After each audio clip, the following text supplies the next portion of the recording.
Bonjour à nouveau, j'espère que vous allez tous très bien. Merci de me rejoindre ici, je suis Maryse Varou. Aujourd'hui, je veux partager avec vous quelque chose d'un peu rétro. Il y a quelques jours, Lilaïla, qui est l'officier de communication de ce vaisseau, m'a remis ce texte écrit par Svaru de Hera en 2016 ou 2017, la date exacte n'étant pas connue. Nous pensons qu'il n'a pas été publié jusqu'à présent et que c'est un sujet très intéressant, qui peut être pris comme une base pour aider à comprendre mes propres sujets à venir, et qui a été écrit à l'origine en espagnol. J'espère que vous apprécierez. Je vais le lire avec ma voix, mais gardez en tête que c'est Svaru de Hera qui a écrit ce texte. Changer ton passé. On enseigne aux humains que l'imagination n'est qu'un fantasme, que ça n'existe pas, que tu te trompes toi-même, que tu vis dans les nuages et que tu perds ton temps avec ça, alors que tu pourrais utiliser ce temps pour quelque chose de plus productif, de préférence lucratif. Les gens n'ont aucune idée de ce qu'est l'imagination. Les maîtres spirituels et les gourous terrestres insistent sur le fait qu'il faut vivre dans le présent, parce que le passé et l'avenir n'existent pas. Mais encore une fois, ils ne savent pas comment les choses fonctionnent réellement. Le présent qui est perçu, l'ici et maintenant dont parlent ces gourous, est toujours le résultat du passé, car c'est la perception de ce passé qui construit ce que tu appelles ton présent. C'est dans ce passé que tu as appris à percevoir les choses d'une manière ou d'une autre, autrement dit à donner à ces choses du sens, des valeurs et de l'importance. Le tout dans un cadre que tu as appris conjointement avec d'autres êtres comme toi, et en restant dans ce qui est accepté socialement. Mais rappelle-toi que ce qui est socialement accepté n'est rien d'autre que le contrôle imposé par les propriétaires de la terre, la cabale, la matrice. Quand tu es dans un état d'imagination, quand tu imagines des choses, tu es dans un état de créativité pure de la réalité. Rien de ce qui existe n'existerait sans ton imagination. Tout ce qui existe a d'abord dû être imaginé. Par conséquent, être dans un état imaginatif, que l'on appelle aussi état mental alpha, revient à être beaucoup plus dans le présent que ce que ces gourous essaient de faire. Ces derniers passent des décennies à enseigner quelque chose qui n'est pas possible, c'est-à-dire le fait de devoir être dans un maintenant qui est déjà passé. Et c'est aussi un concept humain erroné de considérer que le passé est déjà passé et qu'on ne peut plus rien y faire ni le changer. Cela provient du concept terrestre du temps linéaire, selon lequel le passé chemine vers le présent et continue ensuite vers le futur inexorablement. Mais ce n'est pas ainsi que le temps fonctionne réellement. D'ailleurs, le temps n'existe pas, ni comme une force, ni comme une entité, ni comme une particule matérielle. Ces concepts du temps sont eux-mêmes basés sur des idées apprises et préconçues, imposées par la matrice socialement acceptée.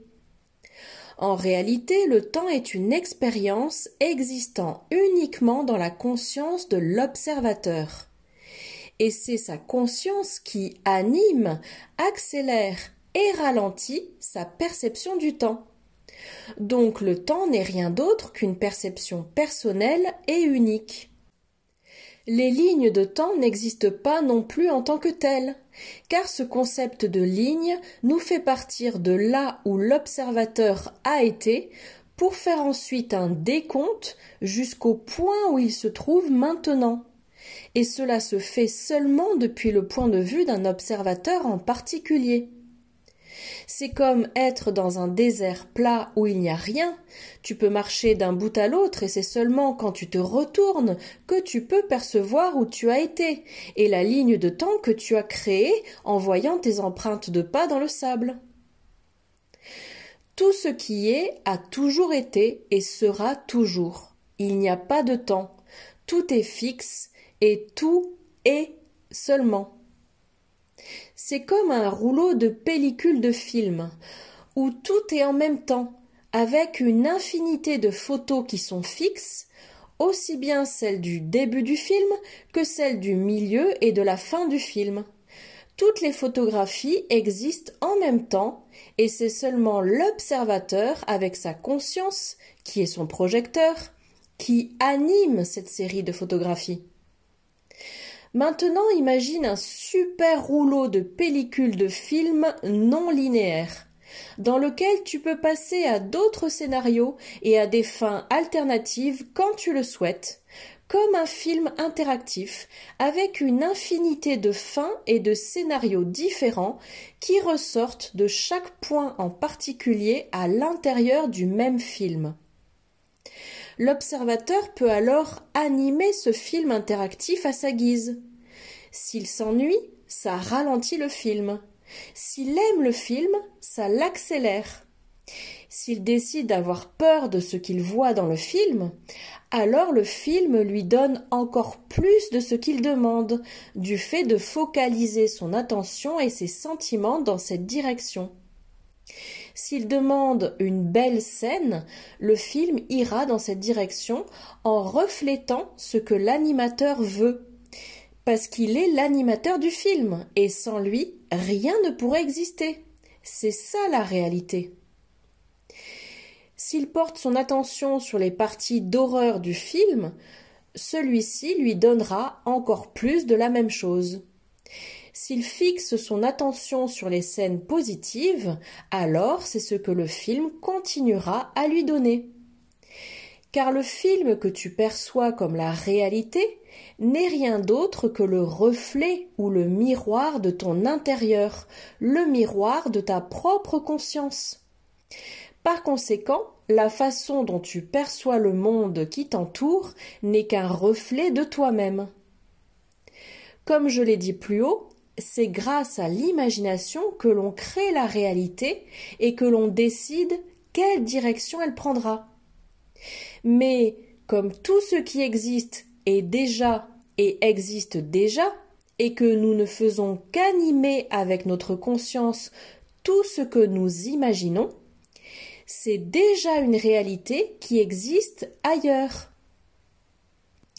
Et qu'est-ce que la réalité si ce n'est le résultat d'une perception préprogrammée chez le sujet observateur dans un contexte socialement accepté? Maintenant, imagine ton passé alternatif, c'est-à-dire la façon dont tu aurais aimé que les choses se soient déroulées à un moment ou à un autre de ta vie. Peux-tu imaginer une autre réalité? L'imagination est une vision à distance d'une existence parallèle, de réalité parallèle, avec une touche d'interprétation à toi, avec des choses qui te sont familières. Tu regardes une version parallèle de toi-même, sachant que l'imagination n'est pas seulement un fantasme, c'est aussi le moyen de nous accorder à la fréquence de notre version parallèle. Dans cette version parallèle de toi-même, qu'as-tu fait hier? Qu'as-tu fait aujourd'hui? Quelle a été ton expérience? Qu'est-ce que tu as vu? À qui as-tu parlé?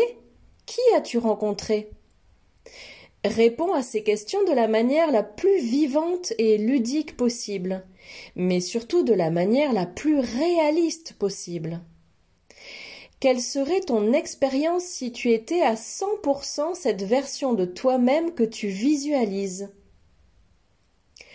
Pour manifester les choses, tu dois rêver, et rêver jusqu'à ce que tu les manifestes. Comment serait cette version de toi-même? Que faire si tu sais ce que tu veux être, mais que tu ne te donnes pas la permission de penser à comment tu serais et à qui tu serais? Et pourquoi ne t'en donnes-tu pas la permission? Probablement parce que tu penses « ce ne serait pas réaliste, ce ne serait pas logique, on ne m'aimerait plus, on ne m'accepterait plus, c'est un fantasme, ça ne peut pas être réel. Ce n'est pas possible, etc. » Mais si l'espace d'un instant tu pouvais laisser de côté ces excuses qui proviennent de ton esprit logique et programmé pour fonctionner à l'intérieur d'une matrice socialement acceptée, et que tu pouvais embrasser non seulement la version de toi-même que tu souhaites tellement être, mais aussi la manière avec laquelle tu expérimentes être toi-même dans cette version. Alors tu aurais une vision très claire de ce que tu veux être exactement. Et si tu te concentres suffisamment sur cela, en étant cohérent avec toi-même, alors tu manifesteras cette version de toi-même dans ton être. Et l'une des façons les plus puissantes et rapides d'y parvenir est de changer ton passé. Car une fois que tu as changé ton passé, tu n'as rien d'autre à faire, puisque tu es déjà cette version de toi-même. Demande-toi ce que tu as fait hier dans cette version de toi. Imagine-le de façon vivante, constante et cohérente, et tu verras que toutes ces expériences que tu pourrais appeler des faux souvenirs deviennent des souvenirs réels. Ils commencent à avoir une vie propre, et ils se transforment en mémoires très vivantes et claires, encore plus que tes mémoires socialement acceptées comme réelles. Imagine ce nouveau passé jusqu'à ce que tu le ressentes comme les choses qui font partie de ta mémoire réelle et socialement acceptée. Tu auras l'impression que tu as vraiment vécu ces choses-là, parce que tu les as réellement vécues dans ton autre version de toi-même, et parce que tu ramènes cette version vers toi, faisant de son expérience une partie de la tienne. Tu deviens cette version de toi-même parce que c'est ton passé, tout comme ton autre passé matriciel est socialement accepté comme étant réel. Imagine ce passé jusqu'à ce qu'il soit réel. Vis-le comme si les choses s'étaient réellement passées comme ça. Et tu te rendras compte que dans une ligne de temps parallèle, tu as vraiment expérimenté ce que tu aurais aimé expérimenter. Et donc tu considéreras ce passé comme étant aussi réel que ton passé matriciel socialement accepté. Imagine quelque chose que tu voudrais expérimenter dans un futur ou dans le futur et mets-le dans ton passé maintenant. Localise cette expérience comme si elle avait déjà eu lieu et mémorise comment tu l'as déjà expérimentée. Que veux-tu pour le futur ? Qu'est-ce qui serait incroyable ? Quelle est la représentation de ton toi idéal que tu souhaiterais être ? Ton toi le plus authentique, expansé et parfait que tu as toujours voulu être. L'as-tu déjà en tête ? Maintenant, place cela 5 ans en arrière dans ton passé, ressens comment tu l'as vécu et comment tu as déjà évolué au-delà. Rappelle-toi d'une expérience vécue par la version précédente de toi-même, comme si tu l'avais vécue dans la nouvelle version que tu désires être, parce que tu es déjà cette version. En t'en rappelant comme si c'était ton passé, tu ne te mens pas à toi-même, car tu es juste en train de te synchroniser avec cette autre version de toi-même d'une autre ligne de temps et de la ramener jusqu'à toi.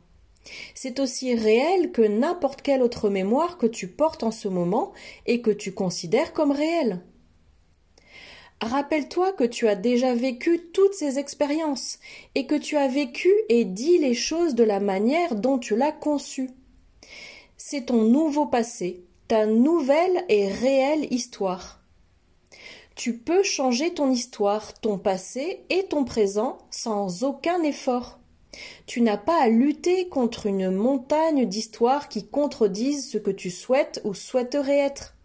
Une montagne d'idées telles que « Oui, mais cette personne ne peut pas être moi, parce que je n'ai pas réellement expérimenté tout ça. Je dois d'abord pratiquer pendant 10 ans pour réaliser l'objectif que je me fixe, pour ne plus me sentir hypocrite envers moi-même et pour être digne d'être vraiment cette nouvelle version de moi-même que je souhaite vivre. Il faut d'abord que je sois comme ça et que je m'exerce pendant 10 ans pour pouvoir me donner la permission de vraiment sentir que je suis réellement cette personne que je veux être. » Essaye avec une seule mémoire pour commencer. En faisant cela, ressens comme ça te libère, comme tu te sens proche de toi-même, en alliance et en communion avec toi-même. Lorsque les gens te poseront des questions sur ton passé, réponds-leur: quelle version de mon passé? Perçois qu'il peut y avoir de multiples toi, qui arrivent où tu es maintenant et qui viennent de différents passés. De tous les passés que tu peux imaginer et qui s'intègrent tous dans le toi que tu es maintenant, aujourd'hui. Voici la vérité sur comment tu fonctionnes en tant que personne ou entité, composée de toutes ces différentes versions que tu peux appeler lignes de temps, et qui, une fois unies, s'affectant et s'inspirant les unes les autres, composent ce que tu es toi, le vrai toi plus expansé, qui existe déjà et qui est un être de densité plus élevée. Et cette version plus expansée ou ultra expansée de toi-même est arrivée dans ces densités supérieures précisément en intégrant et en étant consciente de toutes ces autres lignes de temps, de la même manière que moi je t'écris là-haut. Maintenant, que faire des lignes de temps que tu n'aimes pas? Que faire des mémoires que tu as déjà acceptées comme une réalité socialement acceptée et matricielle? Parce qu'au bout du compte, tu iras rendre visite à ta mère, ou bien tu croiseras une personne que tu connais, et elle te rappellera que ta réalité est celle de la matrice socialement acceptée et non pas celle que tu viens de créer. Les gens finiront toujours par te ramener à la réalité matricielle. Alors, que faire par rapport à ça? La solution ici est d'être plus expansé, de voir plusieurs lignes de temps, de ne pas nier ou lutter contre les lignes de temps que tu as déjà suivies, y compris celles de la matrice socialement acceptée. Ne lutte pas contre ces mémoires matricielles. Incorpore-les comme une partie de toi-même, une partie aussi valable que n'importe quelle autre mémoire que tu as créée en utilisant la technique indiquée ci-dessus. Ne les discrédite pas, incorpore-les seulement dans ce que tu es. Accepte ce que voient ces personnes et démontre-leur qui tu es vraiment, avec les changements stupéfiants que tu peux faire quand tu deviens multidimensionnel, quand tu accèdes à tes autres lignes de temps et quand tu utilises l'imagination-visualisation de réalités alternatives qui, je te le rappelle, sont tout aussi valables. Donne-toi la permission d'expérimenter le fait d'être multidimensionnel de cette façon, car tous les doutes que tu as sur le fait que cette technique fonctionne ou non sont basés sur le sentiment de ne pas être digne de... À toi d'écrire la fin de la phrase. Même le fait de douter de ce que je dis et de penser que je n'écris que des bêtises et ton addiction à l'idée que le monde que tu perçois comme physique est très réel et que tout le reste ne l'est pas, sont des moyens de t'auto-flageller, de t'attaquer toi-même et d'invalider ce que tu es, de te maintenir limité et petit. Et la plupart du temps, c'est seulement pour être socialement accepté. Parce que si nous devenons un peu fous, si nous sortons des normes, qu'arrivera-t-il? Nous devrons affronter nos peurs. Mais il n'y a pas de mérite au fait d'être bien adapté à une société aussi incroyablement malade. Alors, qui sont les fous en l'occurrence? Peux-tu avoir la capacité et la force mentale, la puissance et l'intégrité de l'esprit pour accepter pour toi-même que tu as changé le passé? Maintenant, cette pratique fonctionne très bien, parce que la matrice n'a mis en place aucun mécanisme de défense contre elle. La matrice a seulement essayé d'effacer l'existence de cette pratique. Ce qui fait qu'il n'y a pas de balise mentale imposée par la matrice pour empêcher ton esprit de percevoir ton nouveau passé comme étant aussi valide que la version de ton passé socialement acceptée. Tout ce que tu dois faire est de transcender le concept de temps linéaire. Tu peux visualiser ton futur et marcher dans cette direction. Ou tu peux aussi visualiser ton passé et décider que tu viens de cet espace où cela s'est déjà produit. Cette technique est si puissante que tu n'as même pas besoin d'y croire complètement pour ressentir et expérimenter les changements stupéfiants que tu peux faire sur toi-même en l'utilisant. Tu peux penser que c'est juste un fantasme, même si je te soutiens que ce n'est pas le cas. Et pourtant, tu pourras constater des résultats en peu de temps. Les résultats seront si réels et palpables que petit à petit tu verras que c'est vrai, que tu peux décider que n'importe quel passé est aussi réel que ton passé, et que le temps n'est ni linéaire ni statique, et que cela fonctionne aussi bien pour les problèmes spirituels que pour les problèmes émotionnels et les problèmes physiques. Par exemple, il a été démontré chez certaines personnes ayant un trouble de la personnalité multiple que lorsqu'elles représentent une de ces personnalités, elles ont une tumeur cancéreuse. Et que lorsqu'elles changent de personnalité, la tumeur disparaît. Et quand elles reviennent à la première personnalité, la tumeur réapparaît. Ceci est prouvé, ce n'est pas une fantaisie, ce sont des cas documentés de schizophrénie. Or, toutes ces personnalités peuvent être vues comme les versions optionnelles de l'existence de ton toi complet. Change ton passé et sens la différence maintenant. Plus tu le feras, plus tu seras surpris par les résultats. Et tu peux aussi entrer en mode « Je crois à nouveau en mon passé socialement accepté et matriciel », car c'est aussi un passé valide. Mais le problème que tu avais réapparaîtra, comme la tumeur des schizophrènes dont je viens de parler. Même si ce ne sera pas forcément une maladie, ça pourra être n'importe quelle chose qui n'est pas alignée avec le toi que tu souhaites être, comme par exemple des pensées limitantes. Tu as juste à ressentir les choses comme si tu les avais déjà vécues. Imagine ce que tu souhaites être et mets-le dans ton passé. Il y a 10 ans, 1 an ou 5 minutes, ou dans ton enfance. Saute d'une version de toi à une autre version de toi. Cette technique est très puissante car elle permet d'opérer des changements permanents. Svaru de Hera.